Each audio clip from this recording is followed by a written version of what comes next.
अस्सलाम वालेकुम। Algebra 3 lecture number 4 exercise कर रहे थे हम प्रीवियस लेक्चर में।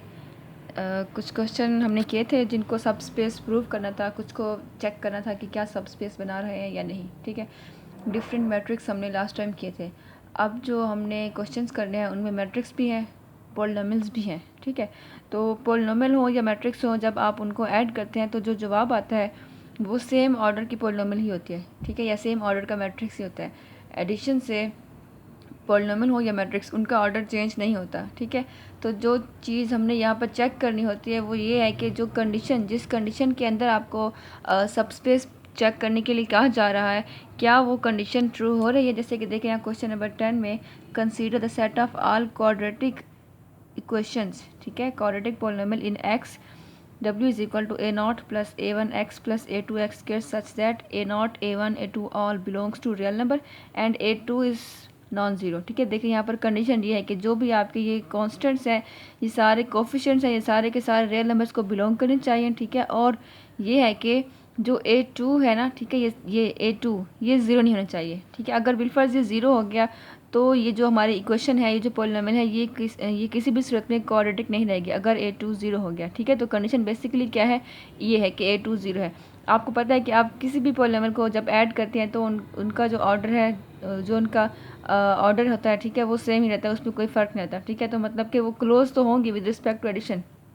ठीक है, बेसिकली हमें जो चेक करना है, चेक ये करना है कि क्या वो close with respect to addition जो क्लोज हो रही है, क्या इस कंडीशन को भी सेटिस्फाई कर रही है। ठीक है, तो बेसिकली हमने इस कंडीशन को चेक करना है कि क्या ये कंडीशन ट्रू है या नहीं।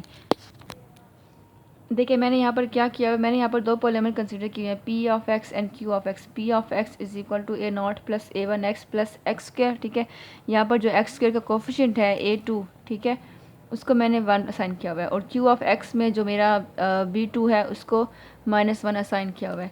ऐसा क्यों किया हुआ है? ऐसा इसलिए किया हुआ है क्योंकि मैं आपको शो करना चाहती हूँ कि जो कंडीशन थी ना, उन्होंने जो कहा था कि a2 जो है नॉन ज़ीरो हो, वो ज़ीरो हो सकता है। ठीक है, जब आप इन दो पॉलिनोमियल को सम करेंगे, देखें P x plus Q x A not plus A one x हो जाएगा, plus A not plus A one x plus x square plus B not plus B one x minus x. जब इनको sum करेंगे तो ये आ जाएगा A not plus B not, ठीक है, plus A one plus B one plus 1 minus 1, ठीक है, 1 माइनस 1 इंटू एक्स के, तो ये हो जाएगा ज़ीरो। कंडीशन क्या थी? कंडीशन ये थी कि एक्स के का कोफिशिएंट जो है वो नॉन ज़ीरो होना चाहिए, लेकिन यहाँ पर ज़ीरो हो गया तो कंडीशन फेल हो गई। ठीक है, जब यहाँ पर कंडीशन फेल हो जाएगी तो इट मीन्स के जब कंडीशन फेल होगी तो इसका मतलब क्या हुआ? इसका मतलब ये है कि जो हमारी ये सबसेट है, ठीक है, subset of all quadratic equation जो है, ये जो सबसेट है ये क्लोज नहीं है with respect to vector addition under this condition. ठीक है, तो जब ये क्लोज नहीं है तो इसका मतलब क्या हुआ? इसका मतलब ये है कि ये सब स्पेस नहीं बना रहा। इसी तरह से देखेंगे क्वेश्चन 16 में भी हमारे पास 3 पार्ट्स हैं। Set of all polynomials of order less than और equal to 3, all polynomial of order 0, 2 and 4 और ये डिग्री 5। ठीक है, यहाँ पर देखें, यहाँ पर अब हमें ऐसी कोई सख्त कंडीशन नहीं दी गई, जैसे कि वहाँ पर एक रिस्ट्रिक्शन थी कि a2 नॉन ज़ीरो हो। यहाँ पर ऐसी कोई रिस्ट्रिक्शन नहीं है, मतलब कि a naught a1 a2 a3 4 5 whatever the coefficients are, इनकी वैल्यूज़ कुछ भी हो सकती है। ठीक है, बस यह है कि रियल नंबर्स हों, कम्प्लेक्स नंबर्स ना हो। ठीक है, और कम्प्लेक्स नंबर्स आ भी नहीं सकते क्योंकि हमारी फील्ड इस कंडीशन में रियल नंबर्स होगी। ठीक है, तो ये इनको आप कर लेंगे, ये हो जाएंगे। वैसे मैंने 16b पार्ट किया हुआ है एज ए सैम्पल, इसको आप देख लें।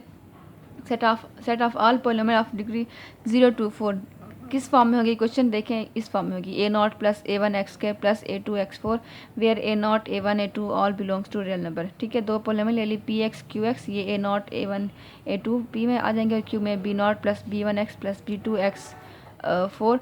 इन दोनों को सम करेंगे, देखें ये आ जाएंगे C not plus C one x के plus C two x four. ठीक है ना, which is close for vector addition. Same for scalar multiplication कर लेंगे, अल्फा से मल्टीप्लाई कर लिया और ये भी क्लोज हो जाएगा। ठीक है, तो मतलब कि ये सब स्पेस बना रहा है। ठीक है, यहाँ पर कोई ऐसी कंडीशन नहीं थी कि जो फेल हो, वहाँ पर कंडीशन थी तो वो फेल होगी, तो इसलिए वो जो था हमारा जो लास्ट क्वेश्चन था, क्वेश्चन 10, वो वेक्टर स्पेस या सब स्पेस नहीं बना रहा था। उसके बाद देखें question number 17, determine if the following are subspaces of M 2/2 where B is a fixed matrix. ठीक है, B कोई फिक्स मैट्रिक्स है। ठीक है, हमने चेक करना है M 2/2 मैट्रिक्स को। ठीक है, इसके मैट्रिक्स को डिनोट किया जा रहा है A से। ठीक है, फर्स्ट मैट्रिक्स देखें M1 is equal to A belongs to m2/2 such that ab is equal to b। अब ये कंडीशन है, ठीक है। हमने 2/2 मैट्रिक्स लेने हैं, ठीक है, उसको चेक करना है इस कंडीशन के लिए, ठीक है। 2/2 मैट्रिक्स बहुत सारे होते हैं, ठीक है, डिफरेंट फॉर्म के। अब हमने करना क्या है, हमने एक बी मैट्रिक्स फिक्स करना होगा, ठीक है ना। अब देखिए मोस्टली मैट्रिक्स कम्यूट नहीं करते, ठीक है, तो कम्यूट कब करता है, तब करता है जब आपके पास दूसरा मैट्रिक्स आइडेंटिटी हो, ठीक है ना। तो इस केस में मैंने जो मैट्रिक्स बी लिया हुआ है वो एक आइडेंटिटी मैट्रिक्स है, ठीक है, आइडेंटिटी मैट्रिक ऑफ ऑर्डर 2। तो जब आइडेंटिटी मैट्रिक होगा तो उस सूरत में हर हाल में जो भी आप मैट्रिक होगा आपका ए कुछ भी हो जाए, ठीक है, तो वो हर हाल में कम्यूट करेगा। देखें कोई भी आइडेंटिटी मैट्रिक हो वो कम्यूट करता है, A I is equal to I, A is equal to A, ठीक है। तो कंसीडर करना है हमने दो मैट्रिक्स A1 A2, ठीक है। A1 A2 belongs to m2/2, ठीक है। तो जब A1 A2 बिलोंग करेगा सेकेंड ऑर्डर से, ठीक है, then definitely A1B is equal to BA1, ठीक है, and A2B is equal to BA2, ठीक है ना। यही हमारी कंडीशन है, ठीक है ना, ऐसा होना चाहिए। अब हम चेक ये करते हैं कि क्या ये क्लोज भी है, इस कंडीशन के लिहाज से भी क्या ये क्लोज हो रहा है, ठीक है, हमने ये चेक करना है। तो देखिए A1 plus A2 of multiplied B, ठीक है, is equal to A1B plus A2B। B अगर यहाँ से देखें, चूँकि हमने कहा था कि A1B इक्वल है BA1 के, तो यहाँ पर इसकी वैल्यूज लगा दी। A1B की जगह पर BA1 और इसकी जगह पर BA2 आ जाएगा, ठीक है। देखिए यहाँ पर B कॉमन आ रहा है, B बाहर निकाल लिया, A1 प्लस A2 बच गया अंदर, ठीक है। देखिए वहाँ पर क्या था, एक तरह से ये कंडीशन इस तरह की बन गई, CB इज इक्वल टू, ठीक है, CB is equal to B into C, where C जो है किसके इक्वल है, C इक्वल आ रहा है A1 प्लस A2 के, ठीक है ना। मतलब क्या हुआ इस बात का, इसका मतलब यह कि कंडीशन सेटिस्फाई हो रही है, A1 plus A2 also commute B, ठीक है। तो इसका मतलब A1 plus A2 also belongs to 2/2 matrix, ठीक है। अब सेकंड कंडीशन की तरफ आते हैं। सेकंड कंडीशन क्या थी, सेकंड कंडीशन में है कि कोई अल्फ़ा ले लिया रियल नंबर से, ठीक है, और अल्फ़ा ए को अब हमने चेक करना है कि क्या ये भी सेट m2/2 को बिलोंग करता है या नहीं, ठीक है। तो करना क्या होगा, जो कंडीशन थी, ठीक है, अल्फ़ा ए मल्टीप्लाई बी, ऐसा था ना कि जो भी आपका मैट्रिक है सी इंटू बी जो है वो इक्वल होना चाहिए बी इंटू सी के, ठीक है। तो यहाँ पर सी की जगह पर हमने अल्फ़ा ए लिया हुआ है, alpha A dot B is equal to, ठीक है। अब देखो अल्फ़ा को जब आप ए से अलग करेंगे तो यहाँ इसके साथ कोई ना कोई मैट्रिक आ जाएगा, ठीक है। कोई मैट्रिक क्या होगा, वो आइडेंटिटी मैट्रिक होगा, क्योंकि alpha is a scalar number. Alpha I, ठीक है, मल्टीप्लाइड ए बी। आप पहले ही कह चुके हैं, ठीक है, कंडीशन थी कि A B is equal to B A, then हम ए बी की जगह पर बी ए इंसर्ट कर सकते हैं। ऑलराइट, ए बी की जगह पर यहाँ बी ए आ गया, B A dot alpha I, associative property यहाँ यूज़ करेंगे, ठीक है। तो बी को यहाँ इसके साथ लेकर आएंगे, अल्फ़ा आई बी मल्टीप्लाइड ए, इनको भी थोड़ा सा इंटरचेंज कर लेंगे, बी शफलिंग कर लेंगे, अल्फ़ा आई को यहाँ लेकर आएंगे, चूँकि आइडेंटिटी है ना, तो आइडेंटिटी के लिए तो ये चीज़ है कि बी आई हो जाए या आई बी हो जाए वो सेम ही आता है। तो आप अल्फ़ा आई को यहाँ पर लेकर आए, इससे फ़र्क नहीं पड़ेगा, बी यहाँ जाएगा, अल्फ़ा आई डॉट ए, ठीक हो गया। यहाँ पर भी अगेन आपने एसोसिएटिव प्रॉपर्टी यूज़ करनी है, अल्फ़ा आई डॉट ए, और ये अल्फ़ा आई जब ए से मल्टीप्लाई होगा तो ये सिंपली अल्फ़ा ए आ जाएगा, बी डॉट अल्फ़ा ए। वही वाली बात हो गई कि C dot B is equal to B dot C, where C is equal to alpha I, ऐसा ही है ना। ये देखें, ये C dot B is equal to B dot C, और सी क्या है, अल्फ़ा आई। तो मतलब क्या हुआ, इसका मतलब यह है कि अल्फ़ा ए भी क्या है, m2/2 को बिलोंग कर रहा है, ठीक है। तो आप कह सकते हैं कि m2/2 जो है वो क्या है, सब स्पेस ऑफ सब स्पेस है, ठीक है, of matrix m of order m/n, ठीक है। और कंडीशन क्या है इसमें, कंडीशन ये है कि ए बी जो है वो इक्वल है बी ए के, where B is a fix matrix. उसके बाद सेम ऐसा ही बी पार्ट भी है, ये आप खुद कीजिएगा, ठीक है। ये सब स्पेस नहीं होगा, ठीक है। सी पार्ट देखें, m3a such that A belongs to m2/2 such that B A is equal to 0। Again यहाँ पर भी बी फिक्स है, ठीक है, बी फिक्स है। मैंने वहाँ पर आपको बी एग्जांपल दी थी, यहाँ पर कोई एग्जांपल नहीं दे रही, आप ये खुद सर्च कीजिएगा, ठीक है। कंडीशन क्या है, B A is equal to 0। Let us consider two matrix A1 and A2, ठीक है, ऑफ ऑर्डर 2/2। देन अब जो कंडीशन थी उसी में ही हम इसको चेक करते हैं, ठीक है ना। चेक ये करना है कि क्या ये कंडीशन, ठीक है, सेटिस्फाई हो रही है। इसके लिए B of A1 plus A2 is equal to BA1 plus BA2, चूँकि A1 A2 बिलोंग कर रहा था इसको, ठीक है, तो ये हमारी कंडीशन थी। तो इसका मतलब ये कि BA1 भी 0 होना चाहिए, BA2 भी 0, इन दोनों में ये वैल्यूज पुट कर दी, तो ये B of A1 plus A2 भी 0 आ गया। कंडीशन जो है वो सेटिस्फाई हो गई, तो मतलब कि क्लोज हो रहा है with respect to vector addition. और सेम सेकंड कंडीशन भी कर लेते हैं, alpha into B A is equal to alpha B A की वैल्यू 0 है, ठीक है, alpha into 0 equal to 0। So ये क्लोज हो गया अंडर स्केलर मल्टीप्लिकेशन। तो यहाँ पर शो हो गया कि M3 जो है वो क्या है, सब स्पेस है। उसके बाद देखेंगे क्वेश्चन 18, 19, 20, 21 बहुत ही ईजी है, ये इजीली आपसे हो जाएंगे, इसको खुद आप ट्राई कीजिएगा, ठीक है। 21 देखें, 21 में है चेक करना है कि solution set of the non homogeneous linear system Ax equal to B is subspace of Rn where A is m/n matrix and B belongs to Rn। Check करना है कि कोई भी नॉन होमोजीनियस लीनियर सिस्टम हो, ठीक है, उसका जो सोल्यूशन सेट आया है, ठीक है, सोल्यूशन सेट जो x होता है सेट, ठीक है, क्या ये इन सॉल्यूशन जितने भी सॉल्यूशन बन रहे हैं उसके, ठीक है, उन सब सॉल्यूशन को आप एज अ सेट एक की फॉर्म में इंक्लोज करें और चेक करें कि क्या वो सेट भी सब स्पेस बना रहा है, ठीक है।